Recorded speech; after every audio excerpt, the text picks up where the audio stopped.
সরস্বতী পুজোর আগে মারণ চায়না মাঞ্জার বিরুদ্ধে রাত জেগে চলল অভিযান। বিপুল বেআইনি সুতো বাজেয়াপ্ত করা হয়েছে, গ্রেফতার করা হয়েছে দোকান মালিককে। বৃহস্পতিবার আচমকা অভিযান চালায় নোয়াপাড়া থানার পুলিশ। গোপন সূত্রে খবর পেয়ে বাদামতলা এলাকায় একটি ঘুড়ির দোকানে হানা দেয়। তল্লাশি চালিয়ে সেখান থেকে বিপুল পরিমাণ বেআইনি চায়না মাঞ্জা উদ্ধার করে।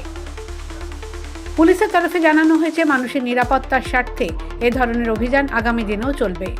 এই তৎপরতায় স্বস্তি প্রকাশ করেছেন স্থানীয় বাসিন্দারা। ব্যবসায়ীরা জানান, তারা এই সুতো এখন আর দোকানে রাখেন না। মানে আপনাদের কি মাঞ্জা সুতো এখন কটনই, সেটা কি ওইটা বন্ধ হয়ে গেছে। এখন কোন সুতো চলছে? এখন কটন চলছে। মানে সেই সুতো এখন আর না না বিক্রি হচ্ছে না। এখন বাজার কেমন চলছে? এমনি মোটামুটি ভালোই আছে, খারাপ নেই।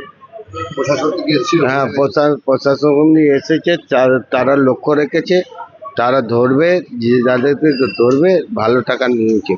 আপনারা চাইনিজ সুতো বন্ধ চাইনিজ বন্ধ হয়ে গেছে।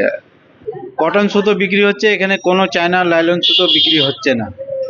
ঘুড়ি আর কটন সুতো, পান্ডা, ময়দানি ধুলা, সরু সুতো এসব বিক্রি হচ্ছে। কেন চাইনিজ সুতো বন্ধ করেছে কেন প্রশাসন বন্ধ করেছে, এই অ্যাক্সিডেন্ট হচ্ছে এইটাই জন্যে।